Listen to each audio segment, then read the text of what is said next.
नमस्कार। बेंगलुरु तो सिर्फ झांकी, जल संकट देश के भविष्य की दिखा रहा भयावह तस्वीर। समाचार विस्तार से। ये चिंता की बात है कि भारत में पूरी दुनिया की 17% आबादी रहती है, लेकिन उस अनुपात में जब पानी की बात की जाए तो वो सिर्फ 4% के करीब बैठता है। देश का IT हब पानी की एक बूंद के लिए भी तरस रहा है।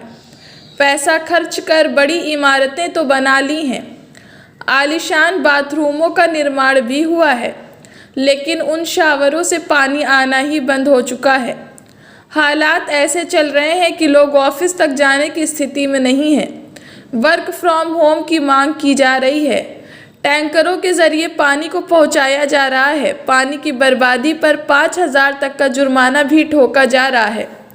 ये सब कुछ कर्नाटक के बेंगलुरु में देखने को मिल रहा है। बेंगलुरु के जल संकट का विश्लेषण। कम होती बारिश और भूजल के स्तर का लगातार गिरना बेंगलुरु की हालात के लिए जिम्मेदार है। बेंगलुरु को 145 लीटर करोड़ पानी कावेरी नदी से मिलता है।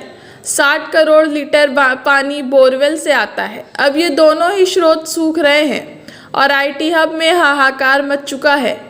मौसम विभाग का जो अनुमान है वो भी बेंगलुरु में आए इस महासंकट की तस्दीक करता है। कहा जा रहा है कि कर्नाटक का ये शहर ज़्यादा गर्म होता जा रहा है। तापमान असामान्य रूप से बढ़ रहा है।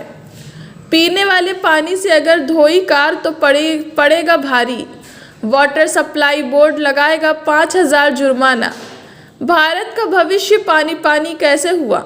अब बेंगलुरु में इस समय जो हो रहा है वो सिर्फ एक झांकी मात्र है। उससे ज़्यादा भयावह हालत तो देश के दूसरे राज्यों में हो सकती है। कई रिपोर्ट्स, कई स्टडी की जा चुकी है। सभी का संकेत साफ है। भारत जल संकट की तरफ तेज़ गति से आगे बढ़ रहा है। पानी की कमी से लेकर कई जगहों पर पानी की एक बूंद के लिए तरसने जैसे हालात बन सकते हैं। ये कोई एक दिन में नहीं होने वाला है, लेकिन जैसी प्रैक्टिस देखने को मिल रही है, समय के साथ भारत एक खतरनाक दलदल की ओर अग्रसर है। आबादी ज़्यादा, पानी उतना ही कम। ये चिंता की बात है कि भारत में पूरी दुनिया के 17% आबादी रहती है, लेकिन उस अनुपात में जब पानी की बात की जाए तो वो सिर्फ 4% के करीब बैठता है। हैरानी की बात है कि भारत में पूरी दुनिया का सिर्फ 4% शुद्ध जल का स्रोत है। ये आंकड़ा ही बताने के लिए काफ़ी है कि हालात कितने विस्फोटक हैं और डिमांड की तुलना में सप्लाई कम चल रही है। कावेरी जल बंटवारे को लेकर वर्षों से चल रहा विवाद खत्म होता नहीं दिख रहा। बिना पानी के रह जाएगी 40% आबादी। इस चिंता में अगर नीति आयोग की CWMI रिपोर्ट जोड़ दी जाए तो जल संकट और ज़्यादा बड़ा दिखने लगेगा।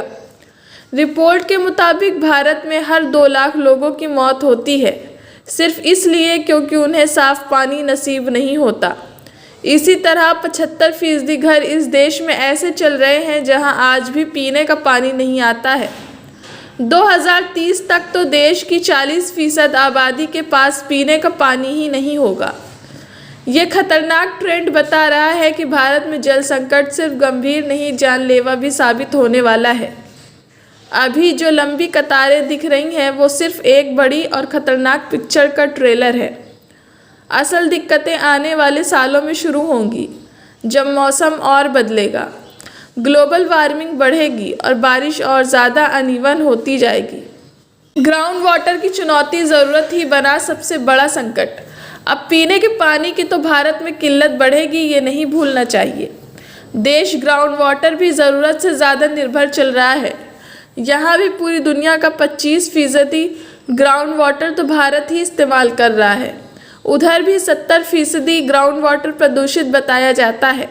इस बात की तस्दीक तो ये आंकड़ा भी करता है कि वाटर क्वालिटी इंडेक्स में भारत 122 में से 120वें पायदान पर आता है, यानी कि पानी की गुणवत्ता ज़रूरत से ज़्यादा ही खराब चल रही है। आर्थिक संकट खड़ा करेगा पानी की कमी, कई इंडस्ट्री ठप। अब भारत की जैसी हालत चल रही है और जल का संकट लगातार बढ़ता जा रहा है।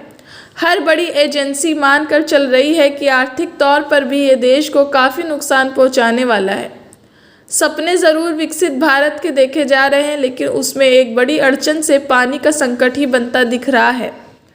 वर्ल्ड बैंक के मुताबिक 2050 तक भारत की जीडीपी 6% तक कम हो जाएगी। इसके ऊपर पानी की कमी की वजह से किसानों के लिए खेतीबाड़ी करना भी मुश्किल होगा, जिससे आगे चलकर फूड प्रोडक्शन पर असर पड़ेगा। समझने वाली बात तो ये भी है कि टेक्सटाइल, थर्मल पावर कुछ ऐसी इंडस्ट्री है जहाँ पर पानी की ज़रूरत पड़ती है। ऐसे में उनके काम पर भी बड़े स्तर पर असर होने वाला है। अपनी तरफ से क्या कर रही है? वैसे सरकार इन सभी संकटों से अवगत है। उसे पता है कि पानी की कमी और कम होता जल स्तर पर आने वाले समय में स्थिति को और ज़्यादा बिगाड़ने वाला है। इसी वजह से कोई परियोजनाएं केंद्र स्तर पर शुरू की गई है। उदाहरण के लिए जल शक्ति अभियान, जल जीवन मिशन, अटल भूजल योजना, अमृत सरोवर, नल से जल scheme, Namami Gange programme, national water policy शुरू की जा चुकी है। कुछ असर भी ज़मीन पर हुआ है, लेकिन जब तक और स्पष्ट डेटा सामने नहीं आ जाता, इन योजनाओं का लाभ भी उतना नहीं मिल पाएगा। रिपोर्टर, अल जजीरा न्यूज़, बैंगलोर।